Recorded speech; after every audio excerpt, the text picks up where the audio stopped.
Assalamualaikum warahmatullahi wabarakatuh. Perkenalkan, nama saya Dinda Rizky Insani dari kelas Akuntansi Pagi A dengan nomor NPM 0523029271. Pada video kali ini kita akan membahas mengenai tugas mata kuliah Akuntansi Keuangan 2 dengan materi Stockholders Equity dan subbab dividen.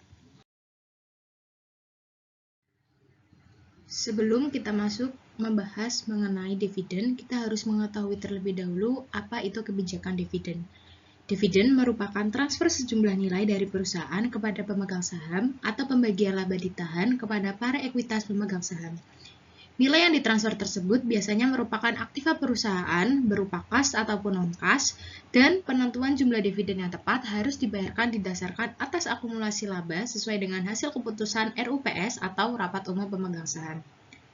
Perseroan enggan untuk mengurangi atau mengeliminasi dividennya, karena mereka percaya bahwa tindakan ini akan dipandang negatif oleh pasar sekuritas. Sebagai konsekuensinya, perseroan yang telah membayar dividen tunai akan melakukan setiap upaya untuk melanjutkan pembayaran tersebut di masa depan. Namun, tidak selalu dividen dapat dibagikan kepada para ekuitas pemegang saham tergantung dari kondisi keuangan atau likuiditas dari perusahaan yang bersangkutan. Di samping itu, laba ditahan untuk tujuan operasi atau dividen untuk likuidasi tidak dapat dibagikan kepada para ekuitas pemegang saham.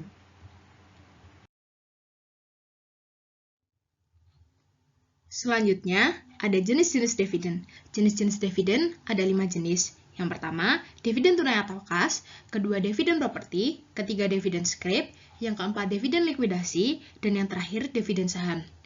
Seluruh dividen tersebut, kecuali dividen saham, mengurangi total ekuitas pemegang saham dalam perusahaan.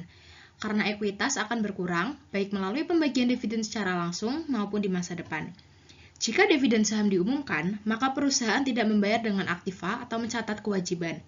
Perusahaan hanya perlu menerbitkan tambahan lembar saham kepada setiap pemegang saham dan tidak lebih dari itu.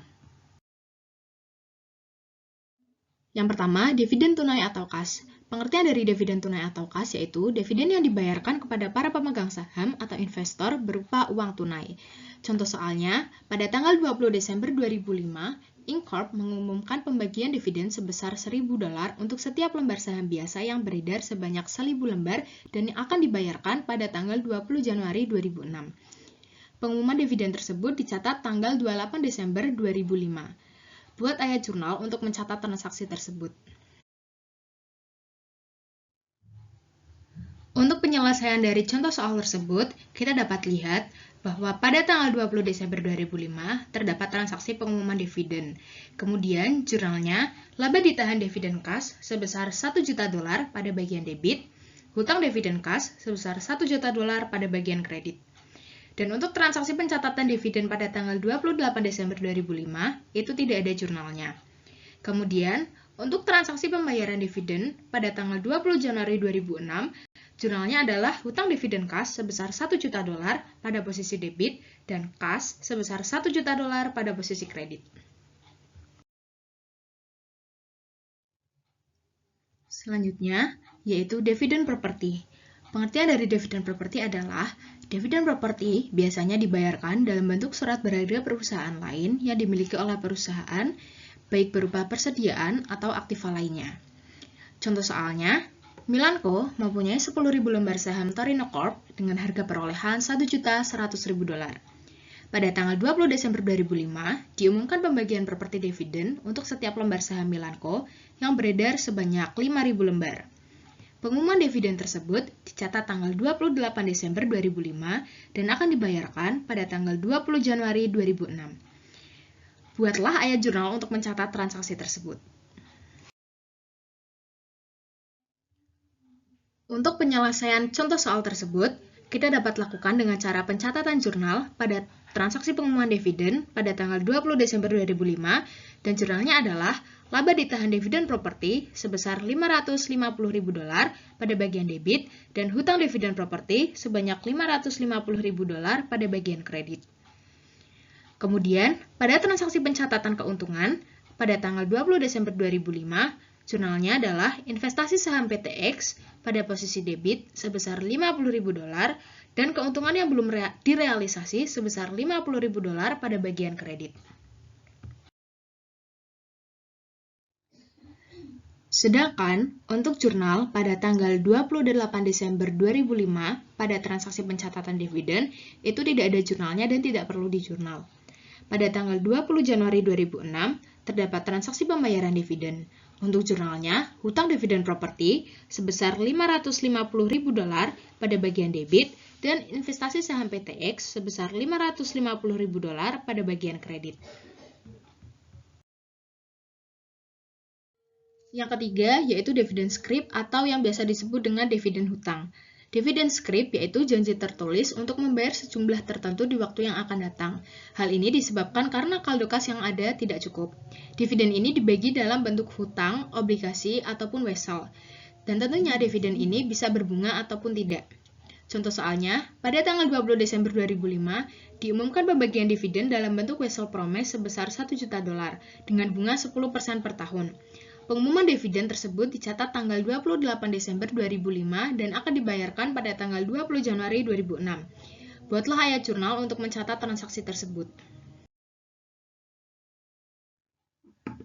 Untuk penyelesaian contoh soal dividen scrip, pada tanggal 20 Desember 2005 terdapat transaksi pengumuman dividen.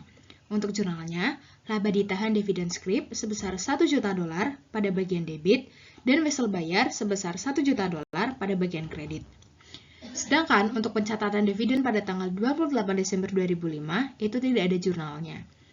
Kemudian, untuk transaksi pembayaran dividen pada tanggal 20 Januari 2006, untuk jurnalnya adalah pada bagian debit terdapat wesel bayar sebesar $1 juta dan pada bagian debit terdapat biaya bunga sebesar $8.333 dan pada bagian kredit terdapat kas sebesar $1.8.333.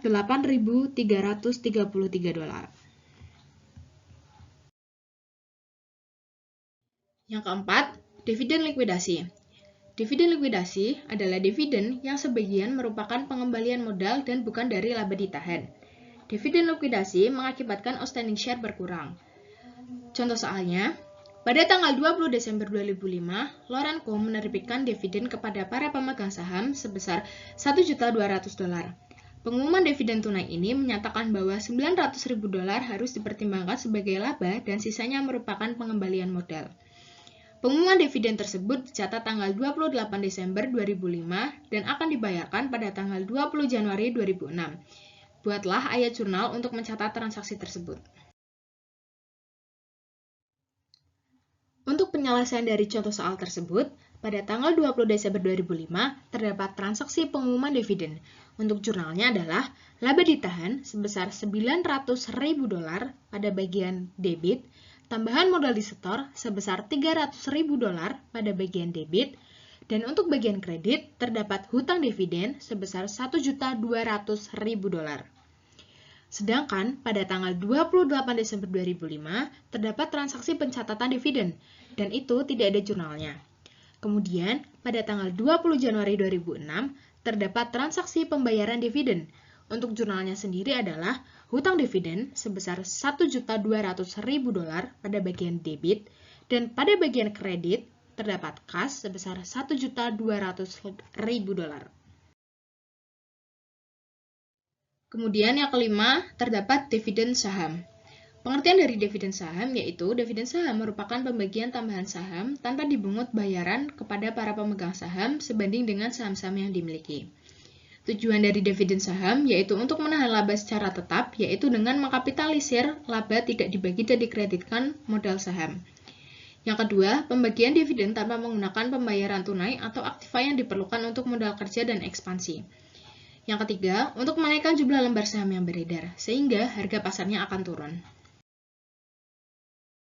Ukuran dividen saham terbagi menjadi dua ukuran, yaitu dividen saham kecil, kurang dari 20% dari saham perusahaan yang diterbitkan, dicatat pada nilai pasar wajar, dan dividen saham besar lebih dari 20 hingga 25% dari saham perusahaan yang diterbitkan dan dicatat pada nilai nominal. Contoh soalnya, Maitland Corp memiliki 50.000 saham yang diterbitkan dan beredar. Nilai nominal saham sebesar $10 per saham dan nilai pasarnya sebesar $15 per saham.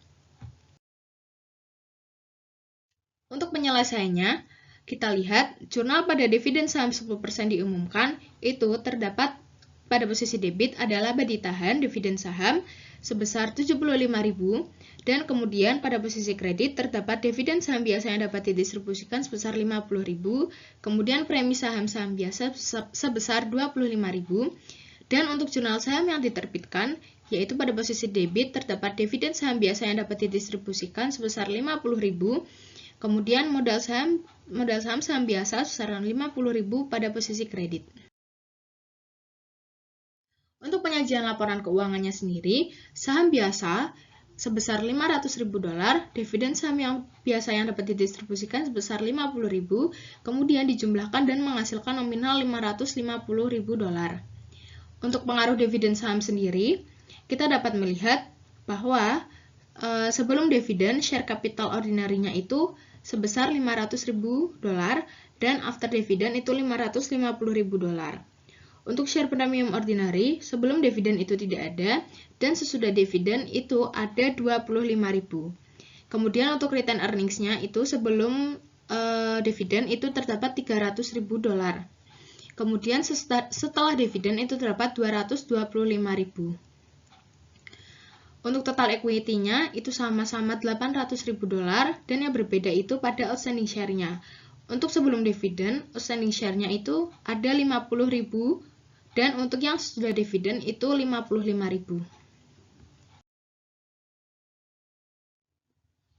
Terima kasih. Sekian penjelasan mengenai materi stockholder equity pada bagian dividen. Kurang lebihnya mohon maaf. Wassalamualaikum warahmatullahi wabarakatuh.